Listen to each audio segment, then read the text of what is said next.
We're about to start our little workshop and demo. We're going to be introducing some things that you can bring into your home to allow you to access and start your own aerial practice and empower you to be able to do that. And I'm really excited to be able to share this with the wonderful Alethea Dawson Hello! and James here, as well as playing some pans for us. Such a beautiful instrument. I'm so thankful to have those blessings here today. Yeah, thanks to the Grassroots Network for putting us on. Big shout out to them. Yeah, and big shout out to Magoo's Pizza and all their gear they get through Grassroots. Totally Steamed. V Volpe for the aerial rig, and shout out to the ethereal aerial community, definitely. We wanted to do that broadcast era, but unfortunately it didn't survive the crash of the economy, like some studios, many aren't. So a lot of people are learning how to bring this practice into their homes. So that's kind of what prompted this, and that's why we have this A-frame circus rig here to show you some stuff. So with that said, I'm going to pass the mic over. We're going to start opening up a little forum, and then we're going to introduce some gear and ask each other some questions. So, yeah, I'm just really excited to be here with y'all. And if you don't mind, can we all take one big cleansing breath together before we talk? Let's just start finding space to just be comfortable. Let's take a deep inhalation. Rising. And I want you to open out the exhale. Sigh that all out. Push a little extra to the bottom. Oh, God. Doesn't that feel good? Thank you. We'll get back to some more breath work and a little bit of mat work and some demo that we're going to do here in a moment. But, yeah, let's get this rolling here. And tell us a little bit about yourself. Alright, so my name is Alethea, and I originally started my aerial career in 2017, and it was a training with Aerial Yoga Vienna in Bali. And I love that connection. I want to get there one day. And then I came back to Colorado, to Denver, and started out at Ethereal. And that's really where everything just got a really big start for me. That's where we met. So. Yeah. And then, so I had done a training with Born to Fly, a level 2 aerial training, and then almost another year had gone by, and I was in Bali, had just hosted my own aerial yoga retreat with Ethereal at the place where I did my training at, so that felt really special. Yeah, I missed y'all when y'all were gone. Yeah. That was a rough week. And so while I was out there for that trip, I saw yet another training for aerial yoga. And this is at Radiantly Alive with Sky Yoga. Each brand. Do you think that's when you started to set the intention? Yeah. That's when it started to take root. Like you were like, I need to come back and be about this. Yeah, and exactly. Set some roots. And just, yeah. And so then about a year later from that, I was in Sumbawa doing more of the circus aerials with Momentum Collective, and I was offered the position at Radiantly Alive in Bali to teach aerial yoga and guide some of the teacher trainings, which has been the biggest honor ever. And now I'm back in Denver. I was really excited to get back in Ethereal. Shout out to Reba, too. Reba, thank you. We love you. Thank you for the donations of these wonderful silks and helping empowering us in our practices. And I'll say it, thank you to both y'all for helping save my ass in my life. Thank you for helping me and empower myself and be confident enough to find a mat practice again. This doesn't have to just be an up level. This can be an extension of this. Nothing wrong with having a staff, knowing when to work and lean on something and work your way back. We all have struggles in our life, but meeting adaptive people that are willing to overcome stuff and work together truly separated all the other practices. I mean, I had been introduced to aerials before, but it was such a dance modality, and it honestly hurt my body doing it from one single dance point. It just wasn't conducive to healing. But when I found you guys and I could see the inspiration from dance and bridge that to motivate me to get off my ass and do the work. I'm not saying it's not work. It's work. And it's good work, though. It makes you, yoga has a way of getting you to keep showing up. And it brings playfulness to the work. Yes. So it's like, It's nice to laugh. yeah, it brings a bit Laughter of helps playful heal. We were to talking about work. that. You know, dancing, shamanic shaking, shamanic laughing, working through our insecurities, because we all have them. I know I have PTSD and stuff, and being able to work through that stuff and then be honest with people around me who are judging me and make eye contact, that's cool. I usually can't make eye contact with some people because I'm like, but it really allowed us to, with y'all's help and with the help of mycelium, been able to become a better human being. And, yeah, thank you. Right back at you. Yeah. And, through that and through your awesome teachings, they kind of checked me when I was going every single day, like obsessively, four times a day. They were like, you might want to try to do something more than just pat your own ego in there. That's not what they said, but, you know, turning your craft into something, because I did want it to be more than just maintaining my body. You know, the gift of finding the ability to get past my Calpurnius disease. And you'll see in the corner some pictures of me from the age of 7 when I lost my hip. Since then, you know, I had always had a desire to fly, to leave the ground, to leave my mortal coil that had me stuck in bed for years and on crutches and then wheelchairs, surgery, you know. About a third of, considering physical therapy, about a third of my life has been affected by it. And I know James has familiarity with this, which shows the karma circle. When I started working at Karma, to meet another individual out of the 1 out of 2 million people that get influenced by this disease, it really almost made me cry when I first took his class in the morning, and I came up to him afterwards and I was like, well, I had a childhood disorder that makes me practice yoga, because he had mentioned his back, and, you know, being an adaptive person who loves their practice but also does it out of real necessity. And he's like, oh, Calpurnius disease, the blood disorder, and I was dumbfounded. So sometimes, you know, when you surrender to what you need in life and you accept the path, because I never really thought I wanted to be a yoga teacher. That was my mom, but when she retired, I found this place and a new apparatus and practice that allowed me to own the energy in my own way, my own unique way, and be funky, weird, Nate who loves to come into colorful clothes and fly around and have a playful nature, you know.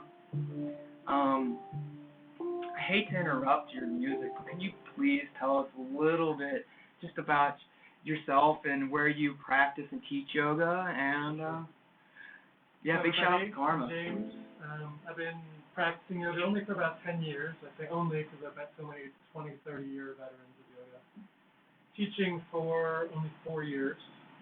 I took all of my training through Karma Yoga here in Denver. Percussionist for about 20 years. And hand is just a new addition to my repertoire. So they can ask me to come play, and I'm happy to share with you all. I play it in all of my yoga classes. I think some people come more for the hand pan than for my teaching. But it's real. All it's nice. And where can they find your live stream cast of your classes? I'm not really doing any live streaming right now. I saw 1 or 2 that you did. Yeah, I did a few through Karma, but then I got COVID, so I had to take a couple weeks off, and I haven't gotten back to teaching. So. Well, we're glad you are maintaining your immune system and getting back to health, and I'm really glad to have a group of people who work at their immune system by finding that middle path.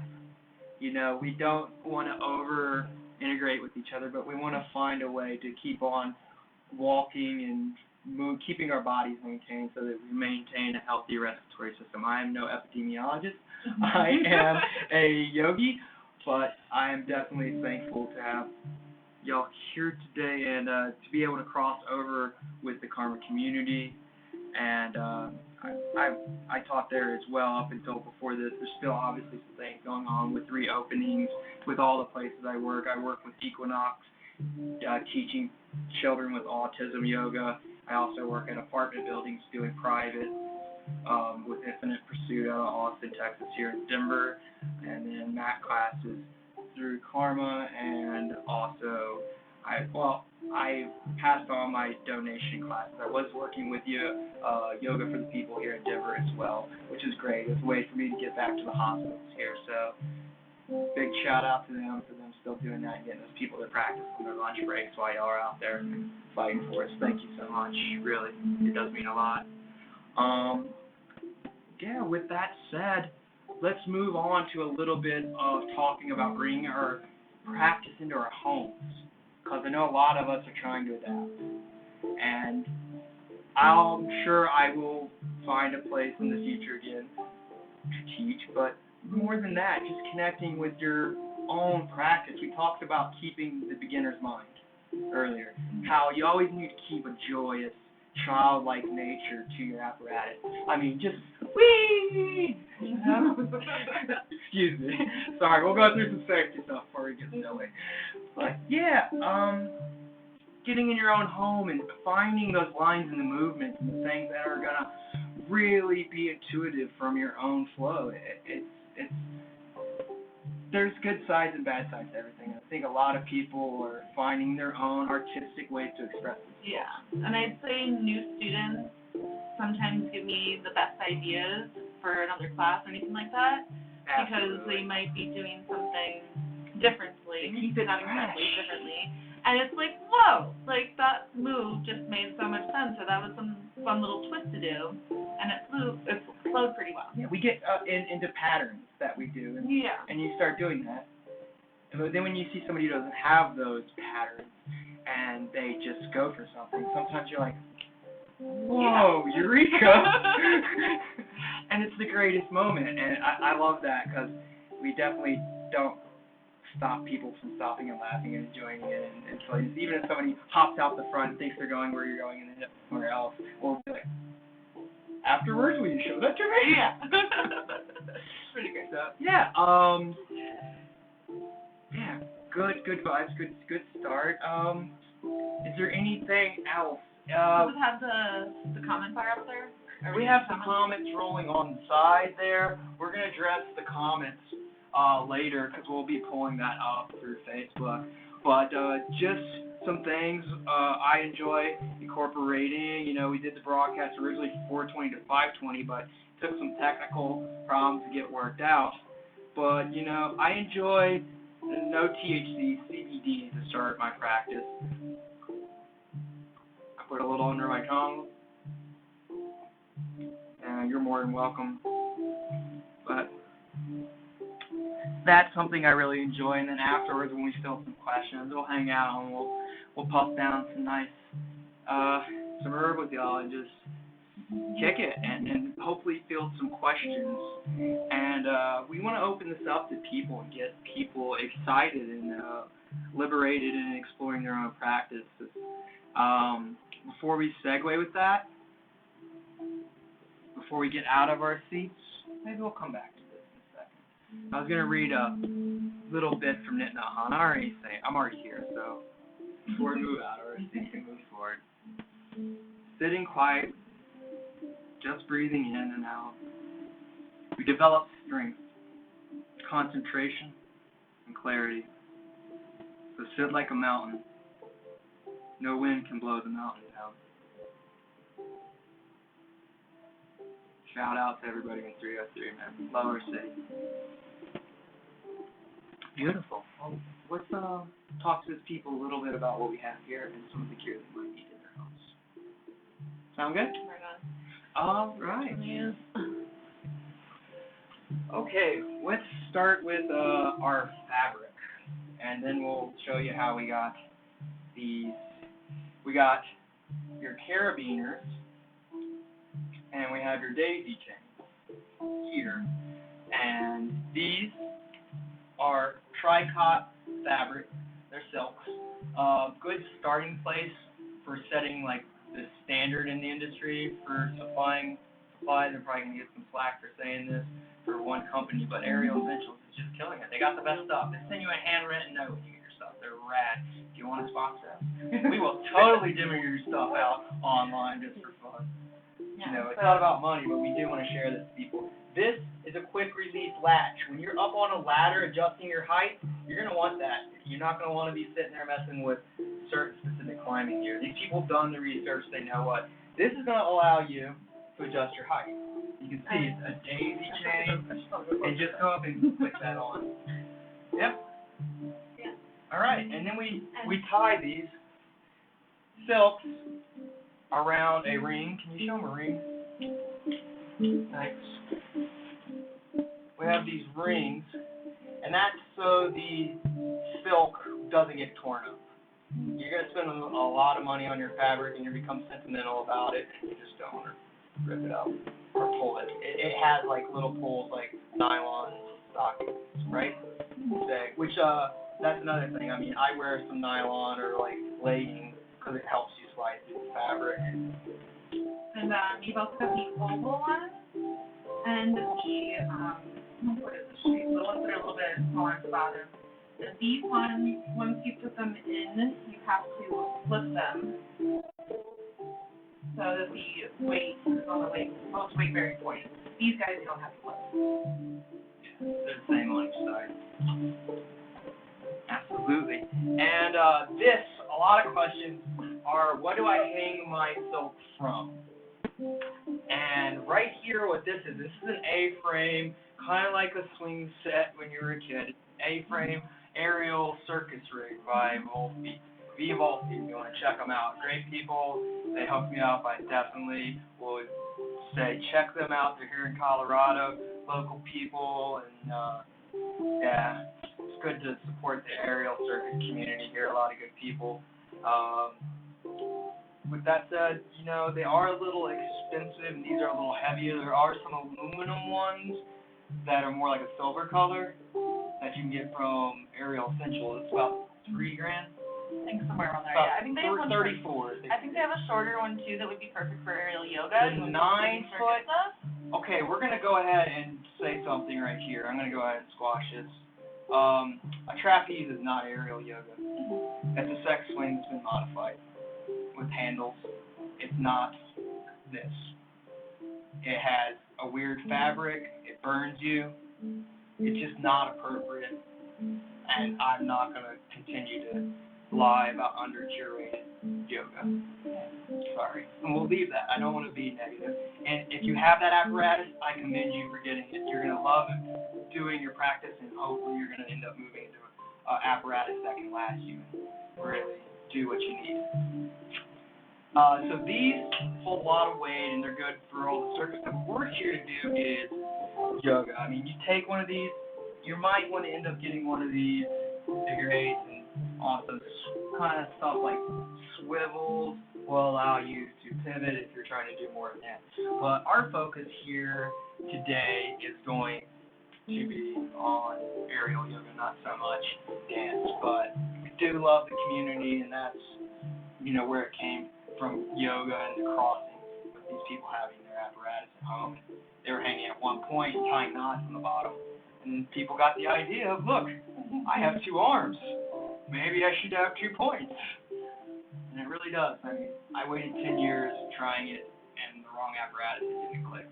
2 days and the right apparatus, properly set up, and it clicked. So thank you to anybody out there who's helping people get set up. In your home, you're probably going to want to get going before you have money to afford an aerial rig, though. So they have these little like eye hook mounts. They're plates with 4 holes for lag bolts. Now, most apartments, though, have an amendment in the lease that says no aerial mounting or changing your structure, basically. So I didn't tell you to set it up in there. You do your own thing. And you want to check with most insurance companies, because with homeowners insurance too, even if you own the home, they can still make your homeowners insurance completely null. Yeah, so you have a house fire, I don't, Yeah. It's just, you don't want to play. There's a reason, you know, it's still a good reason to go and get to a place that's properly curated, especially if you're wanting higher ceiling heights and stuff to work with, and try some double like double flying fairies and things where you go up higher, but yeah, just do it properly if you're going to do it. If you're not an arborist, I'll just say it, and I don't want to be a party pooper, but you probably shouldn't be connecting to a tree. Mhm. And a lot of you are going to want to do that, and I mean, I wanted to do it too, but I really don't think any of us really need to get hurt and way down the healthcare system right now. I don't think it's responsible, but I still think you need to make some decisions to take care of your health, but, you know, remain, you know, level-headed, and the whole point here is to help your health, not hurt it. And, you know, I learned the hard way, and not always like doing completely necessarily stupid stuff. There's already stuff that happens. I lost a tooth. And silk burns. What do you call them? Love kisses? Silk kisses? Silk kisses. Silk kisses. You get those silk kisses when you come down quick and you stop your momentum. Or sometimes in the beginning you can get like bruising in certain areas, like when you go up into the double catcher. You got You'll the fabric be wrapped proud around your about leg. it eventually. And yeah, so sometimes you get bruises or like sliding your But what do you feel about the something. benefits of that? It gets better because we're massaging the fascial tissue, which helps redistribute cellulite. People wonder about how do I get rid of cellulite. It has to do with continually massaging the fascial tissue and then working the muscles underneath it to give a new structure. So there's a huge benefit there. I mean, I'm not like staring, but it gets rid of the puckers, you know? It does, and it takes care of some of the varicose veins and stuff. It's just a really great, there you can up level and take more hit approach if you want and get, you know, aerial conditioning, get your heart rate up for cardio, or you can lower down the daisy chains.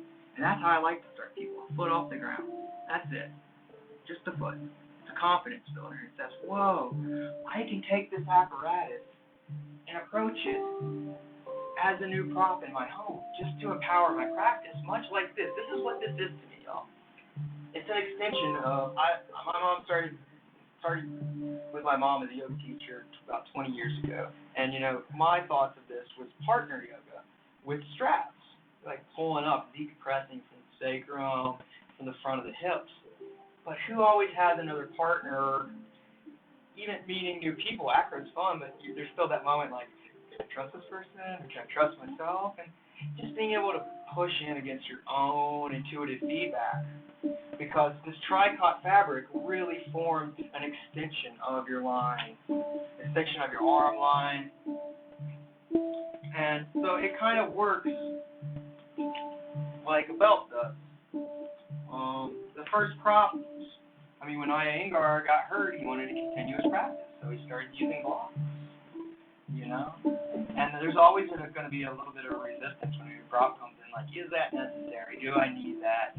You know, we all want to be able to approach our practice, just approach it, and there's a lot of credit, there's a lot of merit to that too, but can you empower yourself with your props as well? I definitely think so. It allowed me to get back to the point where I'm standing around and not, having as much pain, which means I get to be more present with my friends, choose to smoke weed when I want for entertainment and for medicine, but, when I'm with students, then I can also be present to meditate and to clear my mind and try to find some center breath. We share in breath, and that's a beautiful thing. We need a lot of that in the world right now, tuning in to the week. Yeah. Beautiful.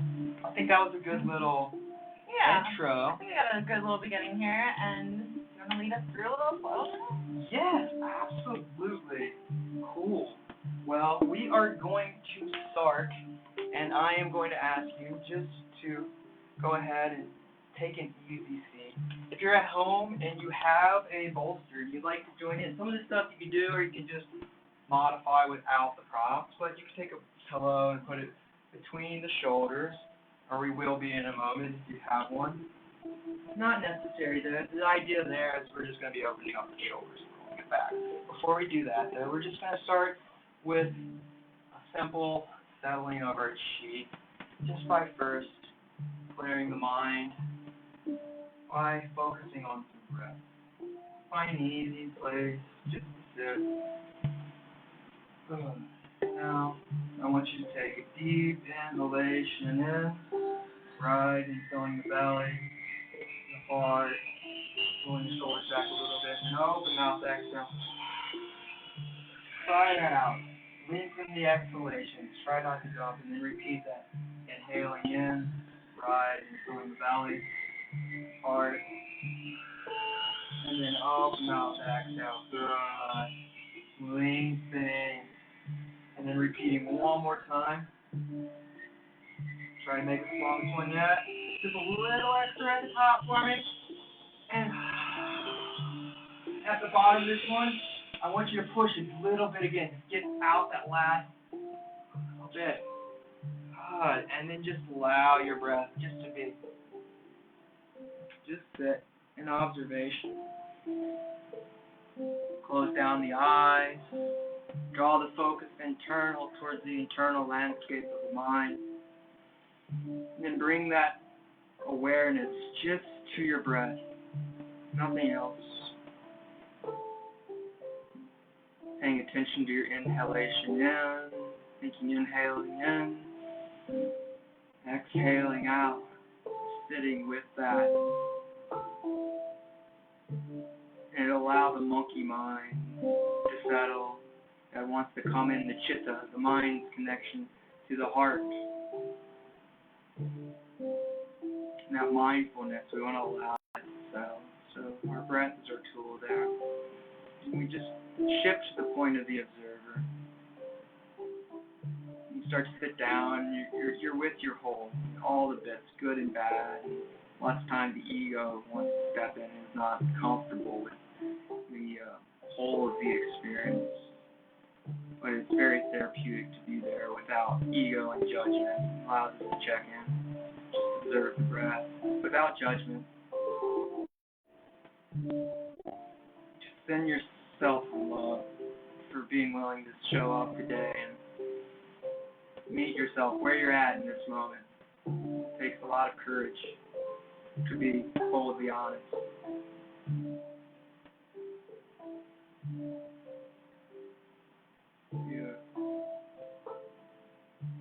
As our chi begins to settle, we can feel ourselves arriving more in this present moment.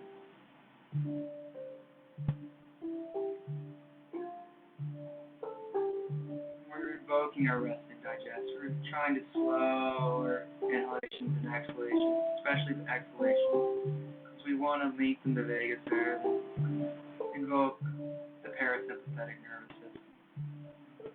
And we're going to continue doing this now. We're just going to go ahead and we're going to send the feet out. And we're going to draw them back in together and come off our bolsters if you used it to raise up your bottom to sit tall.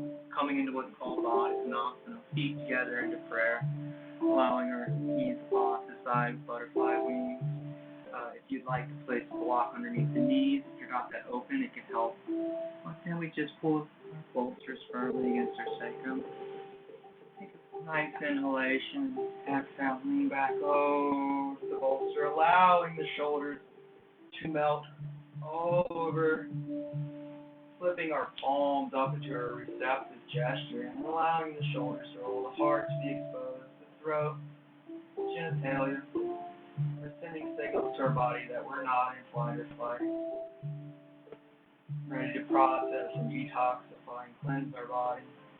So, send some opening, receptive thoughts to yourself, turning inward, embodying that intention, cleansing with the breath. If you have your own intention, your own Sankalpa that you'd like to draw into this moment, draw up, inhale the right hand to the chest, and then bring the left hand to the belly. And just feel our chi here, and draw that intention to our heart center, and let it resonate still every ounce of our being. And project that out into the universe. Love, somebody who's hardest to love, maybe. Maybe that's yourself.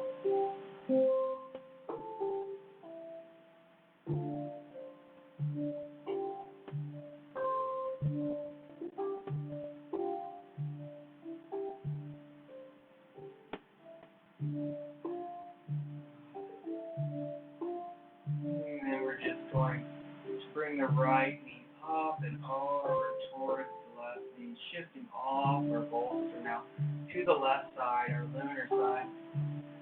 Using our arm as a pillow, pausing there briefly in a fetal position.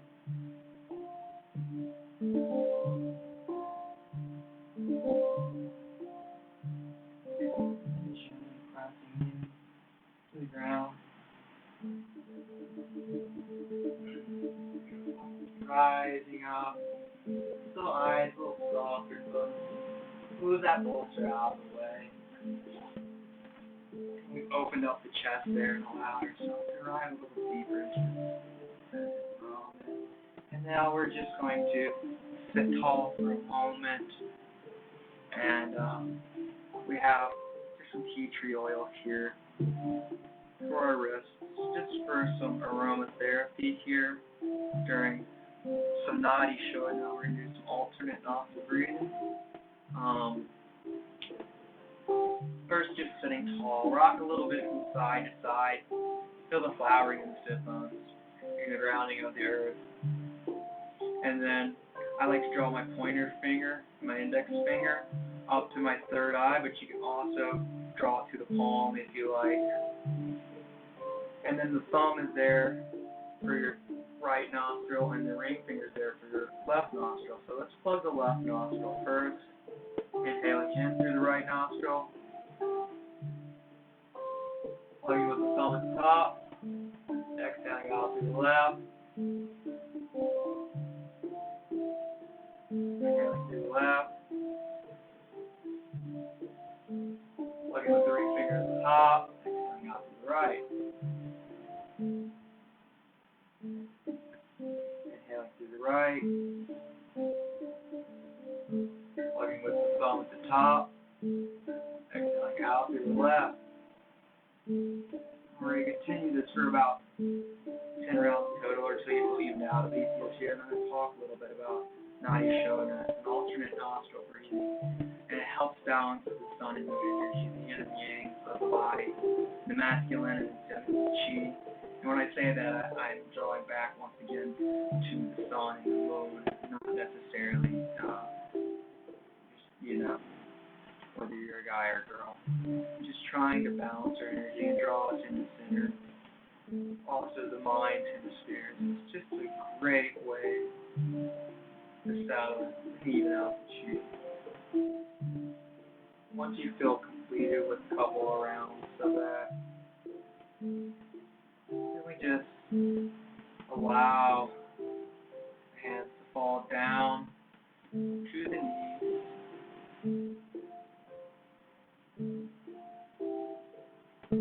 And we're going to just rock a little bit left and right, feeling the grounding on the sit bones.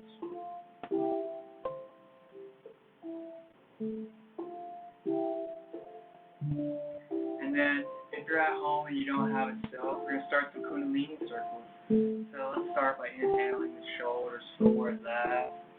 Exhaling back, right. Inhaling forward, left. Expressing the sighing back, right. Like injections to the back of the throat. Good.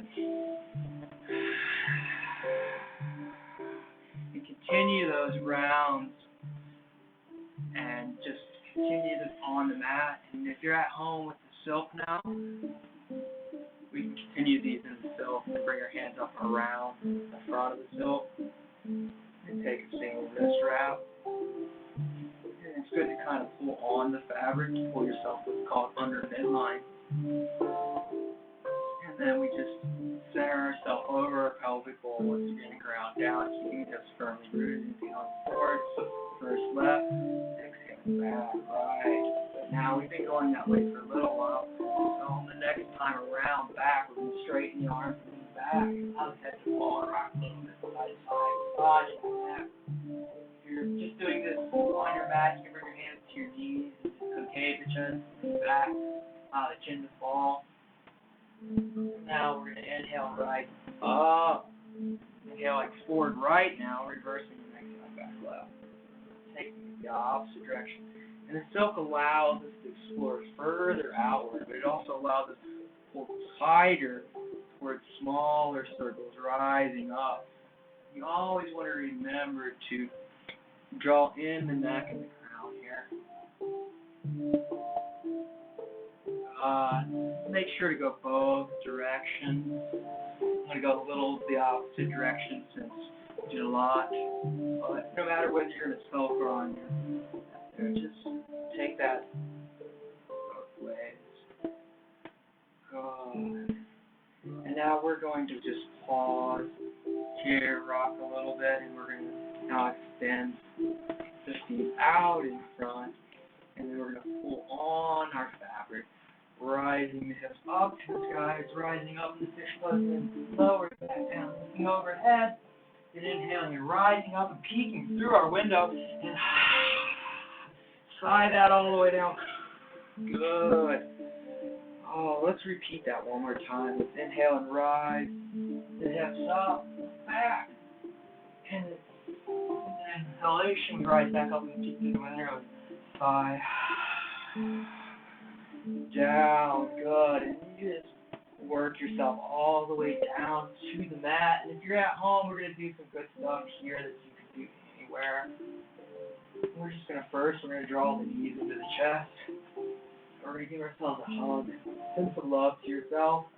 Rock a little bit on the center line. And then exhale and draw the knees wide towards the armpit. Rock a little bit. Maybe press down, wag your tail, feel the grounding of the sacrum. Good. And then begin inhaling forward, left, big circles, drawing them with our knees. You're going to pull us here.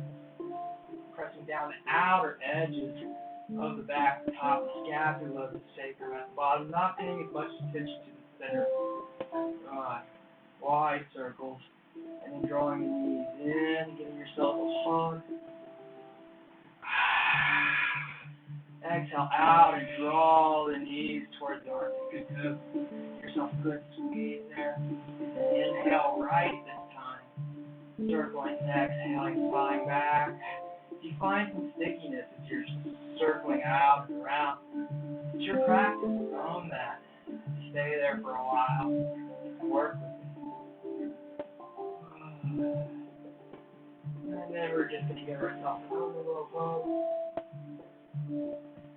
We're going to exhale the feet down to the mat width apart. And inhale the arms overhead, good morning stretch. And then exhale and cast just the arms. Knees are hanging and knocking toward each other. And we'll start those a little bit left and right. And then allow them to fall over to the right. Key the left arm. Right arm is still casted. Staying there for a couple of moments. To quote my wonderful friend James here.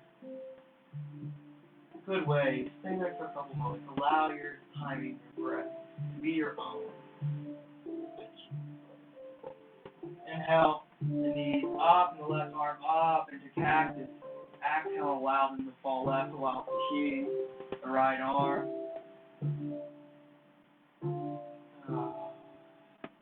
Gaze to the right hand. Left hand is still cactus. And we inhale. Bring the right arm up into a cactus, the knees back up, and allow them to fall and knocking a little bit. Start that. And then just walk the feet in a little bit towards your bottom.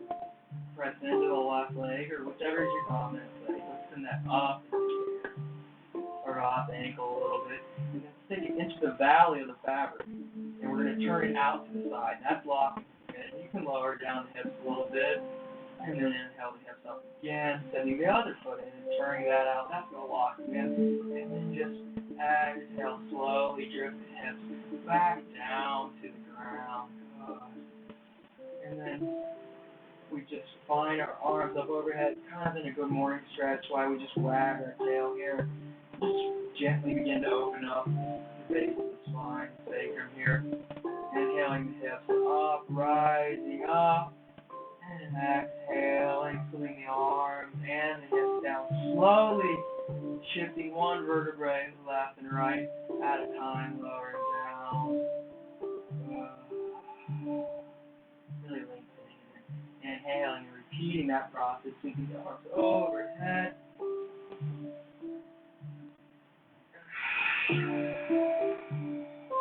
Slowly lowering down one vertebra at a time. We're going to do this one more time. When we inhale our hands this time, we're going to leave our hands by our side. Inhale the hips up, press the hands into the ground, and walk the shoulders, scapula underneath the back, and then clasp the hands and back at them, and rise the hips up even higher.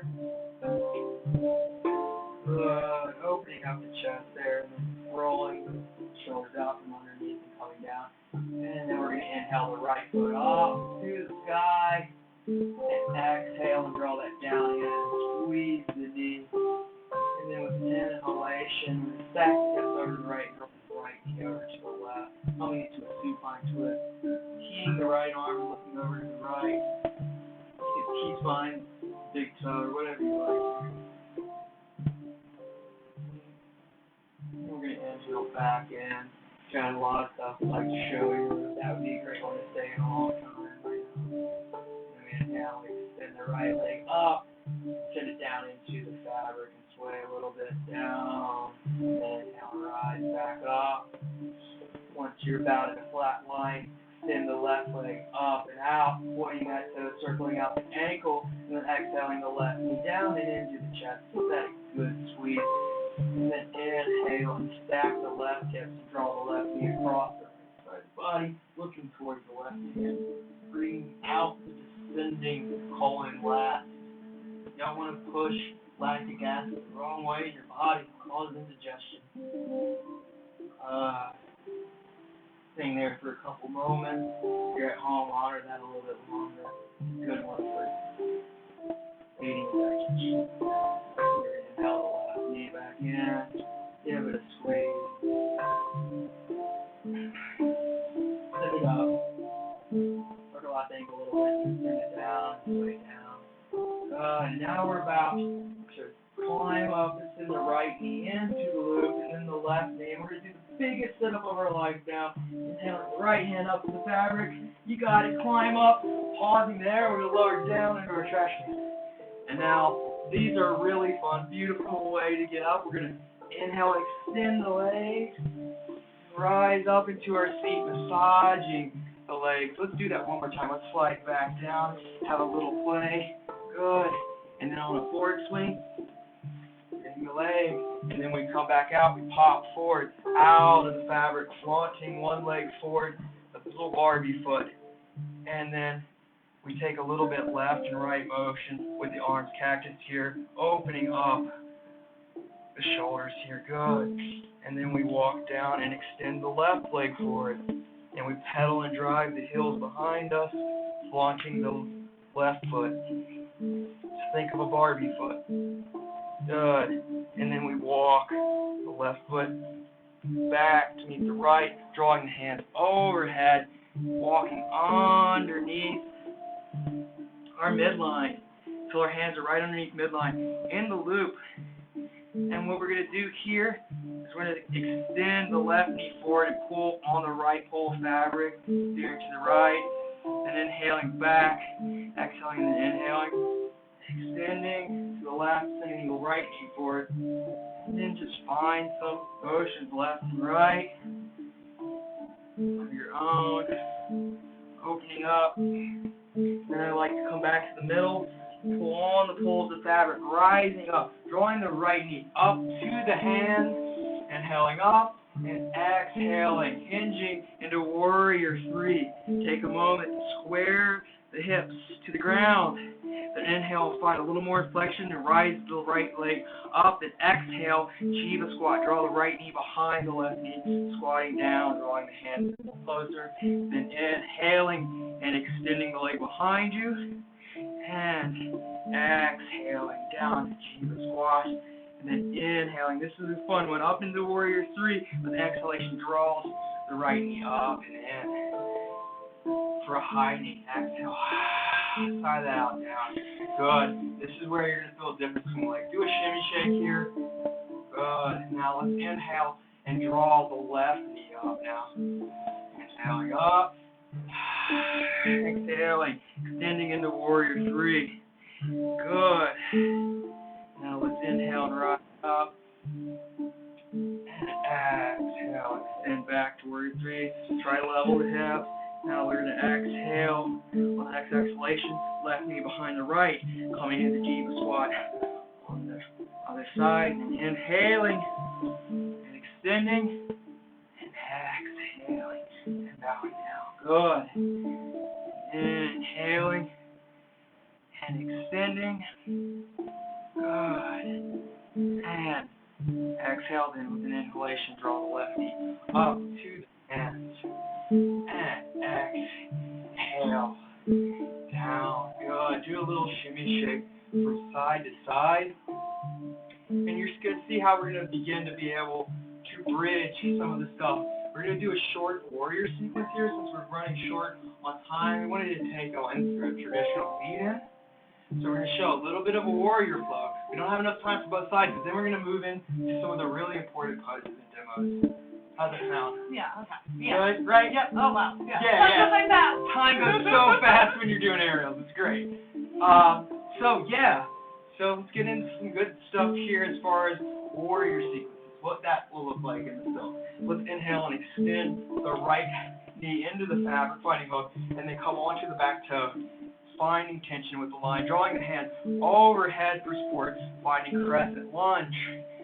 Like always, maybe exhale, draw the hands down to the hip, find strength in your stance, then inhale the hands up again, and exhaling, cactus them, opening the chest towards the sky, balance challenge, looking up, good, and inhaling the arms up overhead, back into salute, exhale and rainbow, open to warrior two, and then with the inhalation, we flip the palms to the sky, oh good, and then exhale, and inhale, left hand to thigh, right hand to sky, now reversing your warrior, and then exhaling, we're going to hinge and tick-tock the arms to 6 and 12, maybe press the right knee, elbow against the right knee, and then extend the right foot out in front of us if you like. The left hand can go for some support on the right pole of fabric if you like. Don't collapse on the knee though.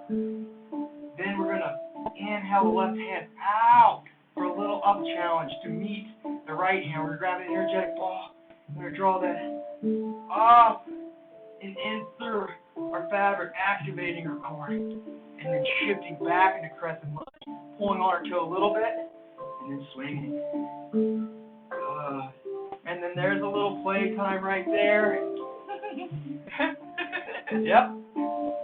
And you can go there, and you can just bridge into drawing out the right foot and going into a warrior sequence. We will even out after this is over, but for the sakes of everybody at home, we're here to show some awesome stuff. So, big bangers, we got to show people probably one of the most amazing things to tell people in aerial yoga. I don't want to make it silly doing aerial yoga, but it just feels good in your body.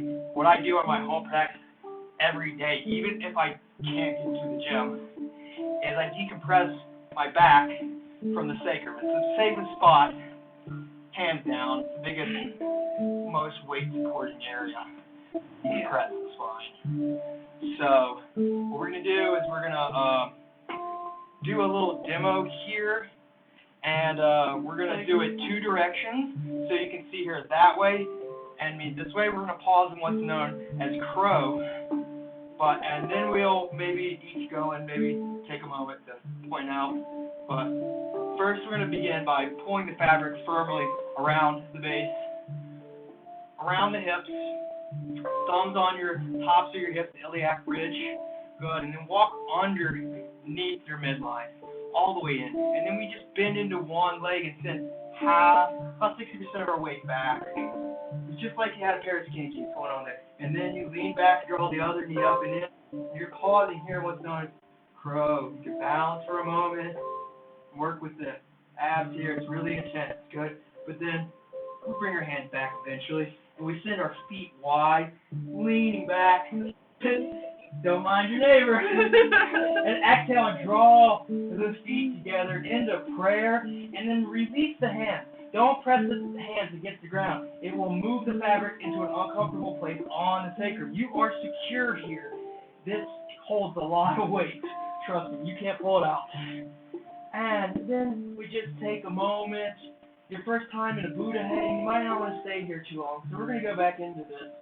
But first time in, when you want to come out, you'll send your hands back in between the legs to pull the fabric. And then you send the feet wide, pull on the fabric, sending the feet back down. Now this is really important. You need to lean back. You did an inversion. The blood's going to recalibrate. You're going to be a little dizzy. You're going to get a free buzz. All right? But we draw the hands and we cross them over the fabric, leaning back, create a basket with our hands. This is called chill pose. It's here for you to recalibrate. Good stuff. But then once you're feeling good, or if you're a little more used to doing aerial yoga, then you can stay in your inversions even longer and try some really great variations of inverted dancers and pigeons and stuff, which we are going to explore a bunch of interesting bridges upside down. So we're both going to be talking. It may be a little funky, but it's going to be awesome. So yeah, we're going to hop back in now. Do you mind, let's do it one direction. Do it one direction for now, because we might be taking different variations. Yeah, let's look at this like center face there towards the camera. Yep, absolutely. All right, just like an 80s pair of skinny jeans, early 90s, pull it on real tight. Yeah, and then lean in. Send up one leg, then the other. If you're under midline, don't swing that leg. We send the feet wide, leaning back, and then we draw the feet together into prayer. Once you're here, you can bring the hands behind the back and clasp them and basket them and allow them to fall towards the shoulders. That can feel great as a heart opener. Commonly, you see people come in and bring the hands into heart center. It's good to draw in your focus there. Once you get the reverse prayer, that's a good one.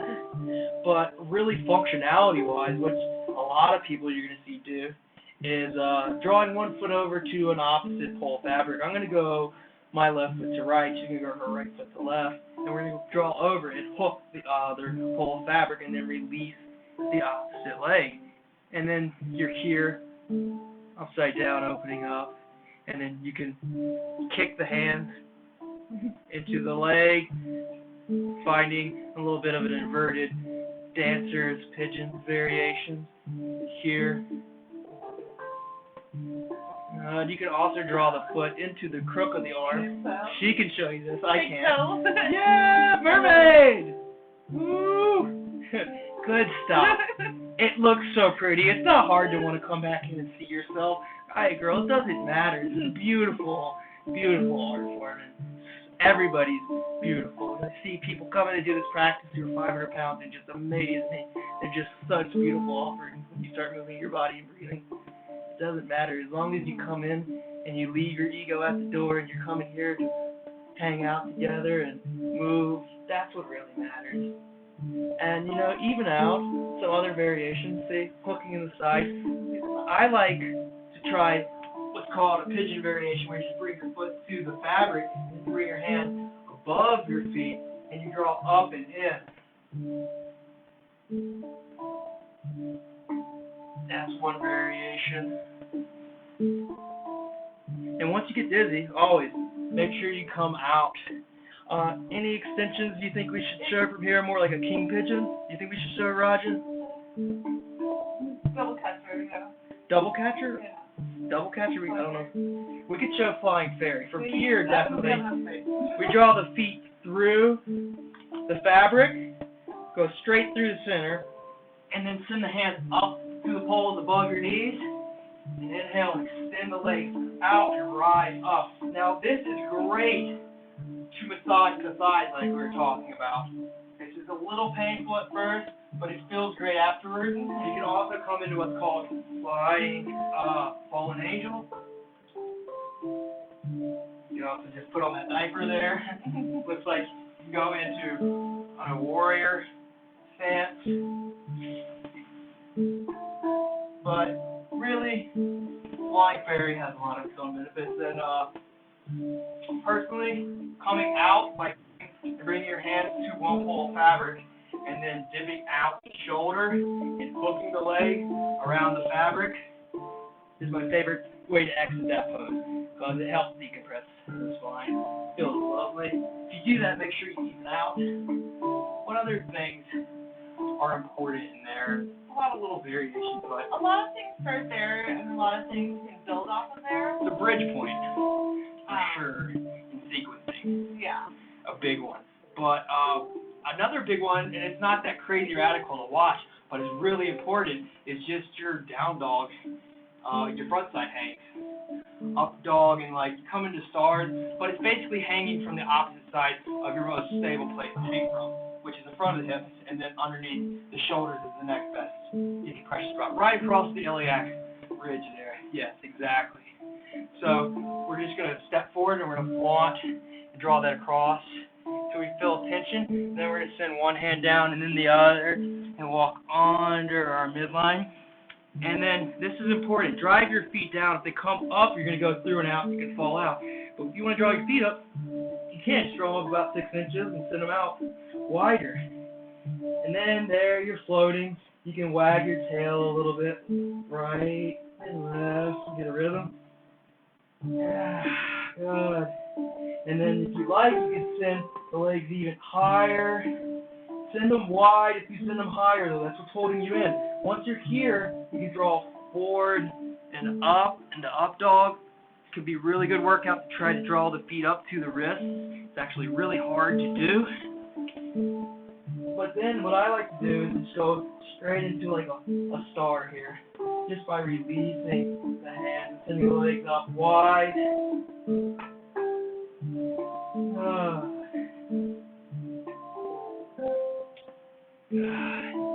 And then what I like to do after that is to walk forward and draw the fabric up over my chest, like a little bamboo tube top. Maybe double it. And depending on how big your breasts are, you just adjust it so you feel comfortable. But then you could just paddle the heels here. I like to press into it and hang. Ragdoll, like Alethea is doing, is awesome. Ragdoll, and then start to push forward into the ragdoll, and then flex into the toes. And then this, I call it phase +1. Oh! And then we walk under the ragdoll again, and it's a great place to just recalibrate and slowly rise up.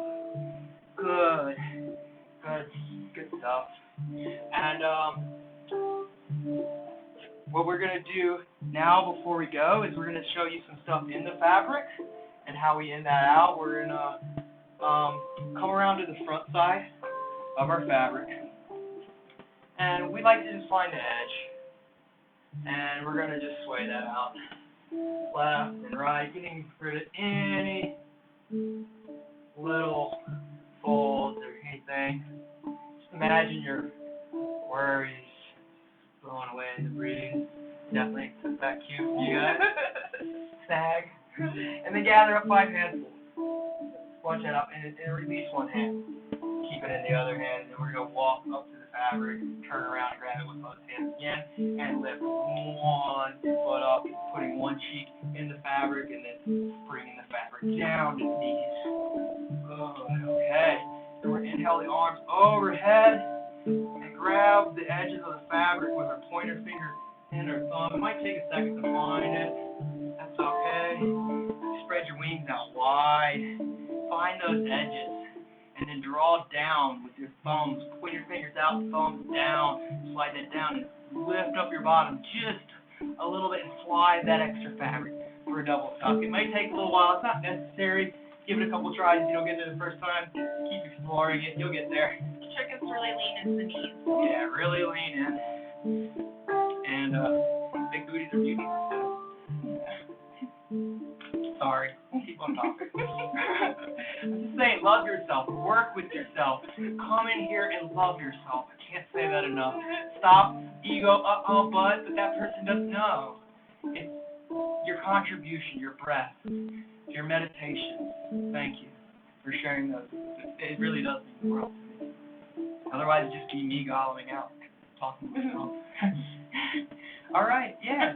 So, we're just having some fun on the way demoing out, obviously. Now, we're going to drive the right heel and then the left heel into the fabric.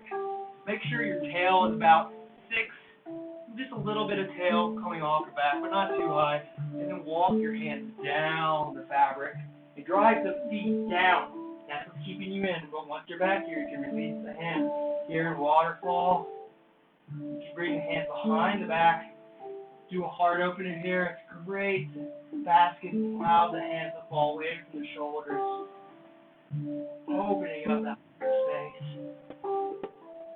Good point to draw your attention back in. Close your eyes.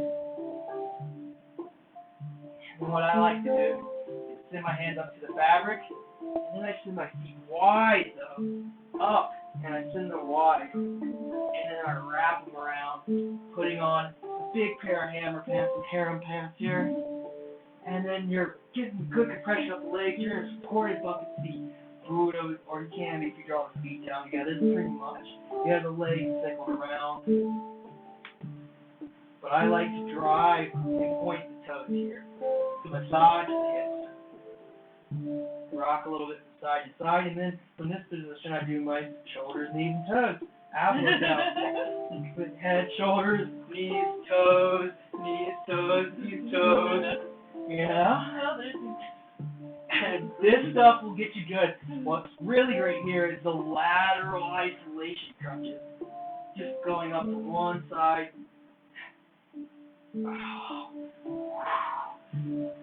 Good stuff. And then, once you're feeling a little dizzy, always remember hands come up to the pull the fabric, send the feet wide. And what we're going to do, we're going to draw up. We're going to come up into our seat. And what we're going to do is we're going to just pedal. And we're going to draw the fabric up to the smile of our crack. And draw our hands down the fabric, tight, creating a little bucket seat here. Bucket seat Buddha. We're getting all the Buddhas, but we're going to be quick about it so we can still show you our way out. We're going to lean back, and this is going to give you a nice compression around your booty and around your hips. And I have dysplasia, as I mentioned, from calprepsy. That's why I do aerial yoga. It allows me my mobility and to walk, and this just feels great. I know it feels great for other people too for their own reasons, but, you know, getting together and feeling good, being able to smile, look people in the eyes and hang out. Alright, cool. So with that, some feet wide, rise up. And what we're going to do now is we're going to go ahead and find our double tuck, and we're going to release that. Because we're almost out of time. We're drawing the fabric up overhead, drawing it over the head. This allows it to hook on your forehead, and you release the hands in front. We're going to come into what's called bear. You're going to find the front edges of the fabric with the thumb and the pointer. Not as easy as it sounds, but you'll find it. Just don't give up. Find the edges. See, I mean, I do this every day, and it still takes me a little time. And pointer finger and thumb, grab them, roll it out the end, and then you lean back, taking the fabric with you all the way around, and drawing it back to the front again, then extending the feet up into the pockets. I like to release the fabric that's wrapping around up to the ankle a little bit, but then sending the hands overhead into prayer, and then feet are up the wall, the blood's pumping against gravity, arriving in, back, just with your breath, just with this present moment. Allow yourself to just be here and loving awareness, without judgment.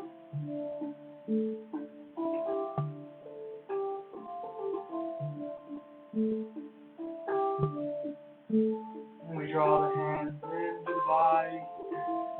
You're keeping the feet from the loops, sending the feet into the fabric, sending the hands overhead, taking a good morning stretch, swaying a little bit side to side, fully getting yourself into the fabric, and then drawing the hands in over the body, crossing the arms, and arriving to your weightless and your savasana. Take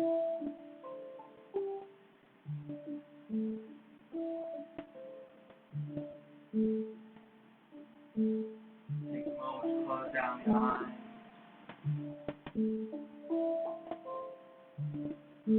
Be, not do.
Draw your awareness into your body.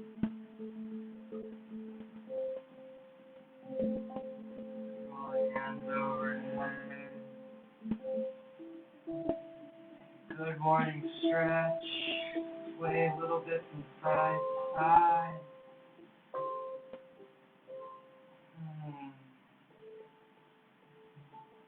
Begin to walk the feet out a little bit. Feel the fresh air on yourself. You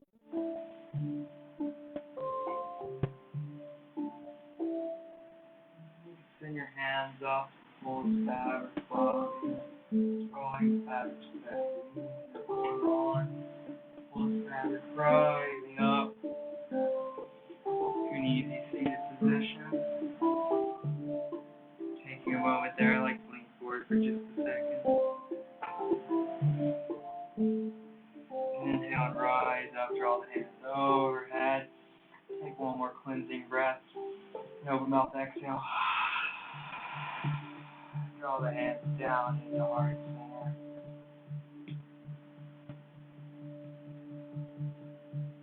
It's truly a pleasure getting to share this practice with you.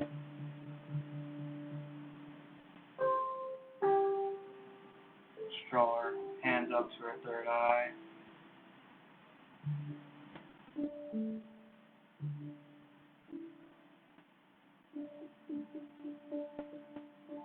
As a reminder, drawing it down to our lips. As a reminder, coming to our heart. Bowing forward, honoring practice.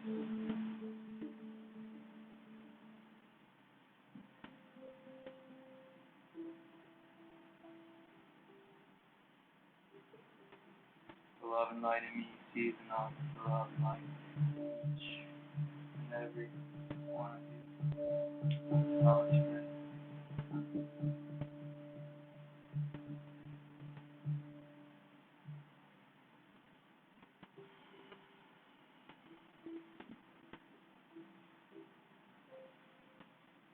Thank you so much for doing it. Thank you so much for that lovely music. That was beautiful. Yes. James Buchanan, that's how you pronounce your last name, right? Buchanan. Scottish. Scottish. Well, I hope you guys will go check out his offerings and his classes and his music. He's a very talented, amazing musician. I'm very blessed to have that for this and for all the times you get to come in for your practice. It's good stuff. Thank you so much.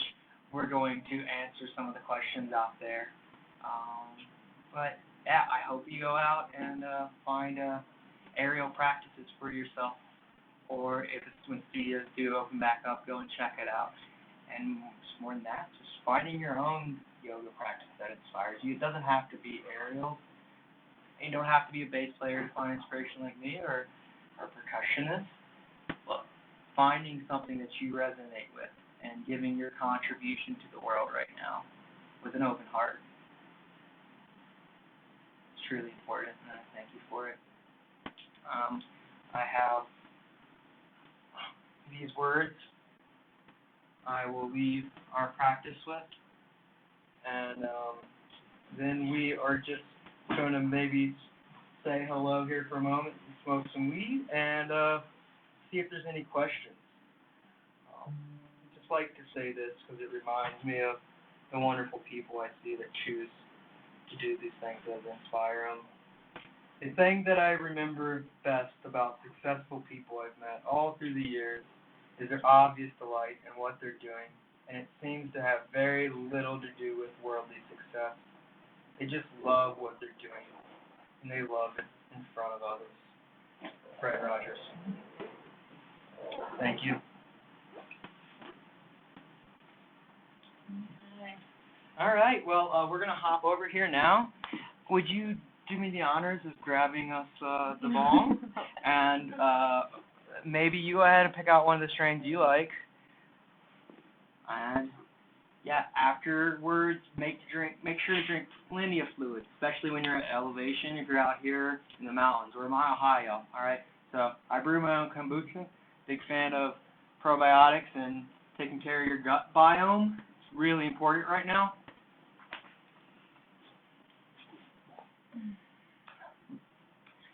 And my favorite thing for my health lately has been Paul Stamets BioDefense, Host Defense, Lion's Mane.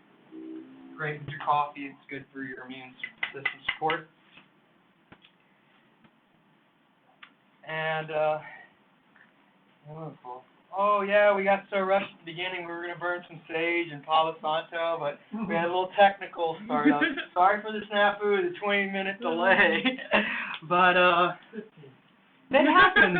You know, I went to school for engineering audio a long time ago. I worked as sound engineer, and maybe that was a reminder for my own ego that audio problems, you just stay patient. And not audio, it's more of a broadcasting thing. But I'm glad y'all came and hung out with us and dropped questions. Absolutely. So that we can hang out with you here. And you want to do the honors? Want to do the honors? Where's the stream? I couldn't find it, so I just So we're gonna let's go to Nikki's. A big shout out to Nikki Graham. Big shout out to Ryan Ruga and the Connollys. I think his wife Renee and his daughter Layla. So thankful for y'all doing this for all of us artists and people out there. And people just seeing people sharing their craft, you know, open-heartedly, just because they love the creative process.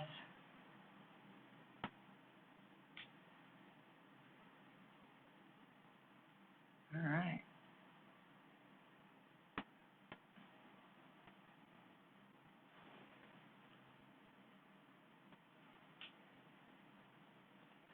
trying to find what's on here.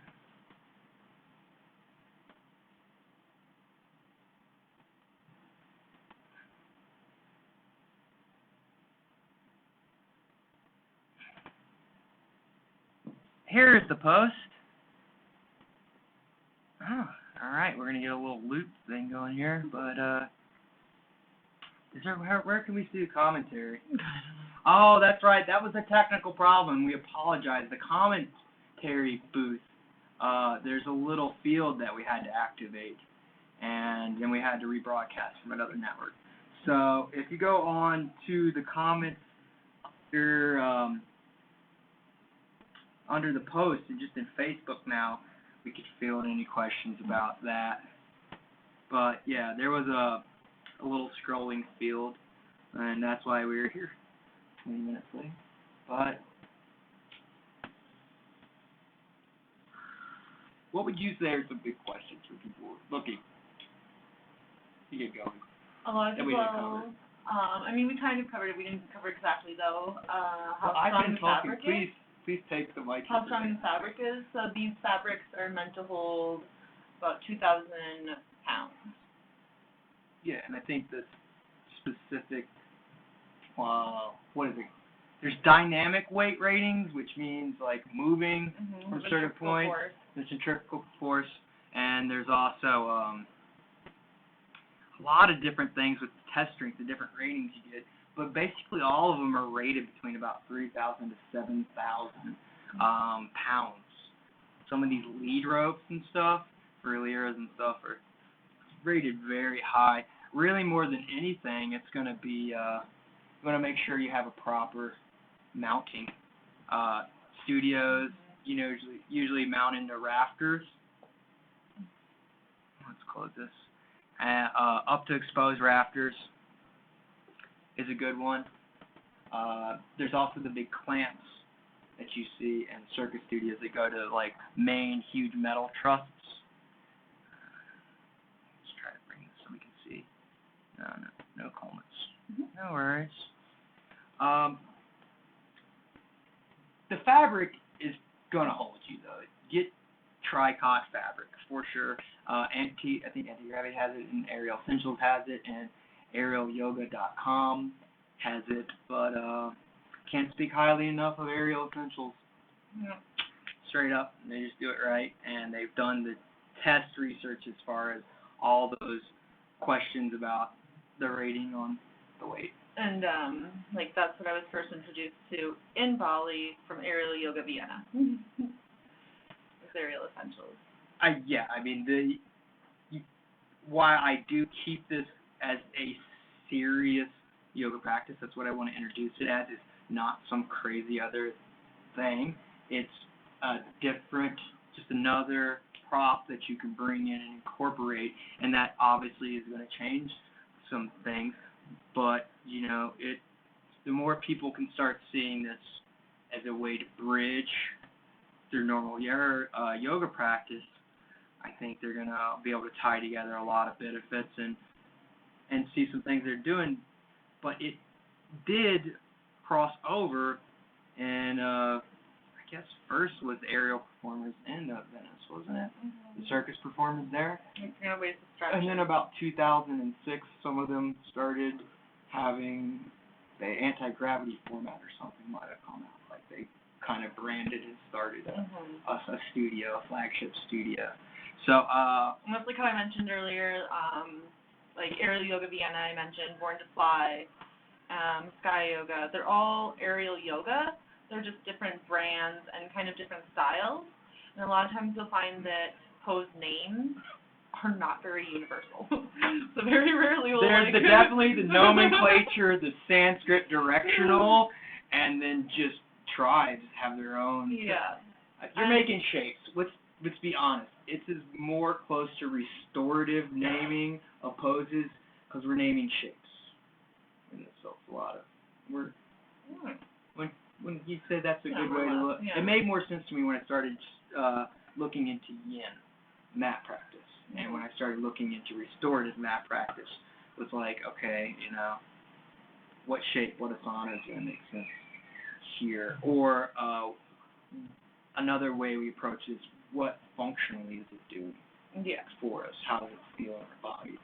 But it's so new that you got to encourage people to get together and work on an agreement for what works for flow. And you find different people's flavor, which is great.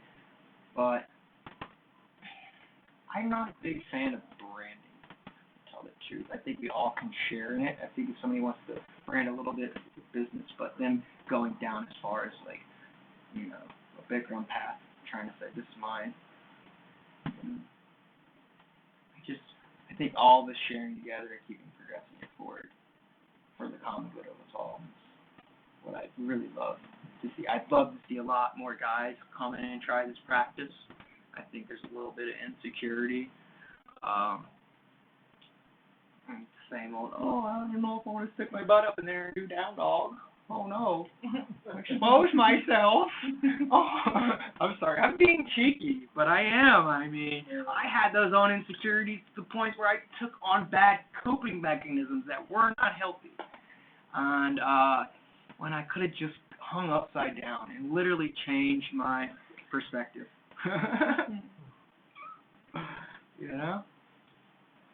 So I'm thankful for this practice, for giving me something that would make me show up every day and want to do that, want to be present, find the celebration in life again around around everything, because when your skin and your body feels good and you can go out and hang out and join in life. Thank you so much. I appreciate all the work you're doing and all the healthcare workers, what y'all are doing with everything, man. Oh, yes, absolutely. We have come now to the end of our broadcast. We're going to come into the field in a little bit, and we're going to commentate on that. But, yeah, thank you so much for joining us.